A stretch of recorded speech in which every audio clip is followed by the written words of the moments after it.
A little while back, this little action camera, the DJI Osmo Action, came out to the market. Now in today's video, we'll look at whether or not this camera is a good companion to capture all your underwater adventures. Coming up.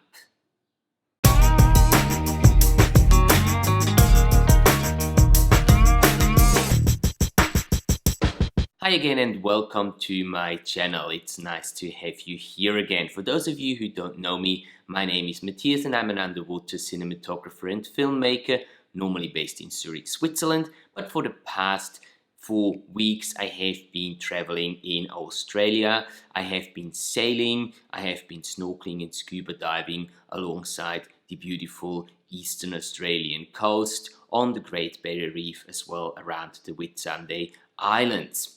Now, besides having my professional large underwater camera kit with me on this trip and filming primarily while scuba diving, I did have the Osmo Action with me as well. I've had this camera for a little while. I haven't really used it too much, but I thought it was going to be a good idea to take it on this trip and test it out to see how the capabilities are for filming underwater. Now, I've tested this camera in a variety of different scenarios, snorkeling as well as scuba diving. A few things that I really like about this camera is that it can shoot in 4K 60p, which is fantastic. So you can, if you work with a 30 or a 24p timeline, you can slow down the footage to 50 or even 40%, which will give you a little extra stabilization. And from my experience using the camera when snorkeling in the Whitsundays, you definitely do want to have that extra stabilization. The in-body stabilization that the camera has is not too bad as it is, but when you're snorkeling on the surface, duck diving down to go and look at a piece of coral or a fish, you do tend to shake quite a bit. Also because the camera is fairly small, it's not so easy to keep it nice and steady, especially underwater. So being able to shoot in 60p and then slow the footage down in post will just give you a much nicer, more fluent motion in your clips. Now, to show you what I mean, here is a clip being played back in the original speed. And here's a clip played back at 40% speed. So you can clearly see how the second clip, the slowed down clip, looks a lot smoother than the one played back in the original speed. Also, a very cool feature on this camera I find, and very useful for underwater filming as well, is the slow motion mode. So this camera actually enables you to use a slow motion up to 8 times the original speed, which is fantastic for the same reasons as we just discussed. Using that, you're gonna get really smooth footage, even if you do shake a little bit. The Osmo Action also comes with a dedicated underwater mode when we look at the white balancing options that this camera gives you. And personally, I think that it works quite well, in particular all the way down to about 5 or 6 meters. So it's perfect for snorkeling. You're going to get really nice colors out of this camera using the underwater mode when snorkeling, or even when diving down to, let's say, not deeper than 5, 6, maybe 8 meters. If you're going any deeper down than 8 meters, what you'll find is that your colors will disappear very quickly. Obviously, this can be corrected by using red filters, and there is red filters available for the Osmo Action that you can purchase additionally to the camera, and putting them on your camera when you know you're going to be going deeper down than, let's say, 5 or 6 meters on a scuba dive. You can just pop on one of those filters and it will automatically bring back some of that red color into your picture. Now, I personally haven't tried any of the red filters, simply because I didn't have them handy here as I was testing the camera. But these filters work the same way as they do on other cameras, and I've got plenty of experience on other cameras with red filters. So if you're planning on going any deeper than 5-6 meters with that camera, pop on a red filter so you do get accurate colors on your footage there. The camera itself is waterproof down to 11 meters, as DJI states on the effects sheet. I have taken it down to 11 meters and it has worked flawlessly all the way down to 11 meters. Even down at 11 meters it was working great. I didn't really want to take it any deeper down than that. It would probably still be fine to take it to 15 meters, but please, this is by no means a challenge to do take it down to 15 meters. It's stated down to 11, so do stick to those 11 meters if you want to use it underwater. There is actually underwater housings available for the Osmo Action as well, reasonably priced I find. I'll actually put some links down to the housings as well as the red filters in the description box, so you can go and check them out if that's something that interests you. But basically you can get one of those underwater housings and then you can take your camera down to about 60 meters. Again, do not forget to pop on a red filter if you do want to take your camera further down than, let's say, 5 or 6 meters. So in particular, if you're looking at getting a housing, do also get some red filters with it so that you can ensure to get proper colors as you go deeper down underwater. Now let's talk about the image quality of the camera. Personally, after having tried it out on land, I wasn't particularly happy with the image quality. I've always found that the image is somehow not very sharp, and this is kind of the same underwater.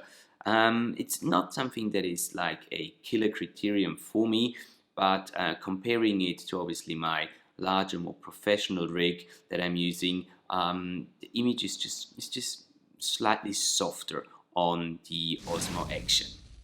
Color-wise, as I said before, I think the image looks nice if you use the underwater mode and don't go too deep with the camera.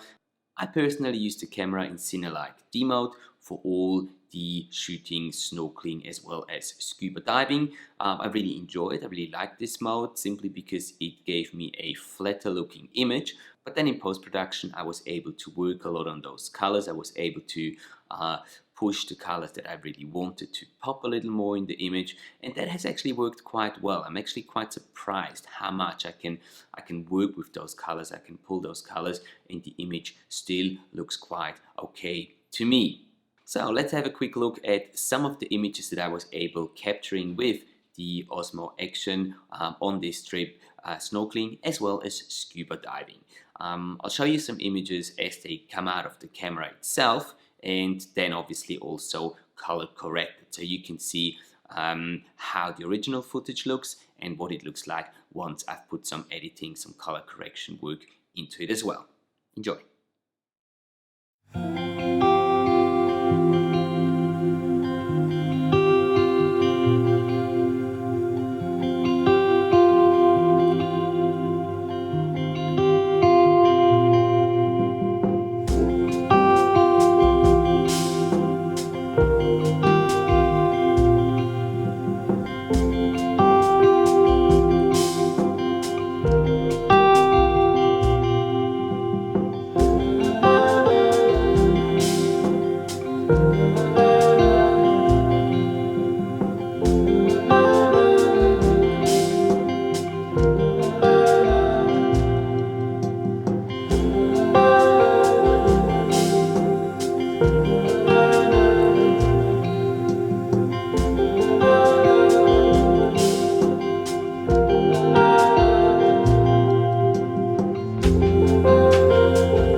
Alright, so let's get to a verdict for our little Osmo Action camera when it comes to filming underwater. Personally, I think it is a very cool and handy camera to have when you're going on snorkeling, on diving adventures. It's very practical, and I think that you can actually get quite nice footage using just that camera filming underwater or around water really. As I said before, if you are planning on going any deeper than 5, 6, 7, 8 meters, around about that depth, I would recommend getting an underwater housing, and I would also recommend getting red filters additionally to that, so you can compensate for the lost red color that occurs the deeper down you go.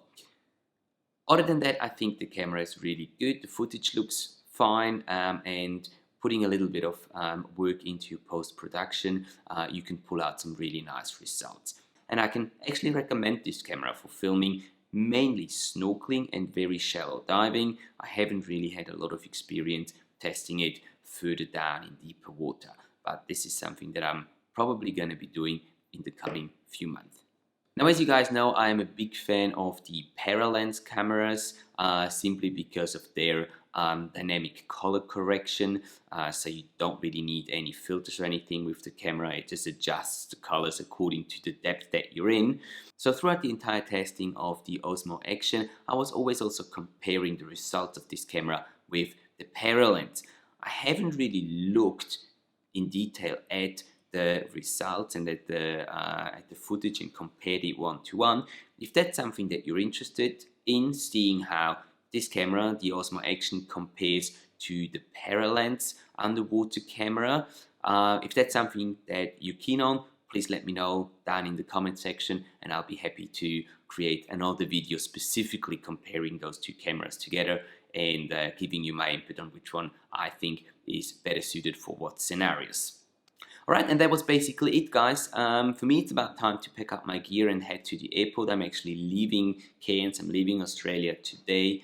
It's been a fantastic time here, and I was able to spend some time in the old town that I used to live in, Cairns. About 10 years ago, I was able to catch up with a lot of my friends from back then, which was fantastic. But now it's time to head back home and continue on with other adventures that are waiting for me for the rest of this year, and then especially coming up in the next year. Now, if you did enjoy this video, if you learned something, if it was useful, even entertaining to you, please do hit that like button. As you know, it does mean a lot to me. And also consider subscribing to the channel so you're not missing out on any content related to filming and filming specifically underwater that will be coming out here on this channel in the future. So thank you very much, guys, for watching again, and I will see you when I get back to my office in Switzerland.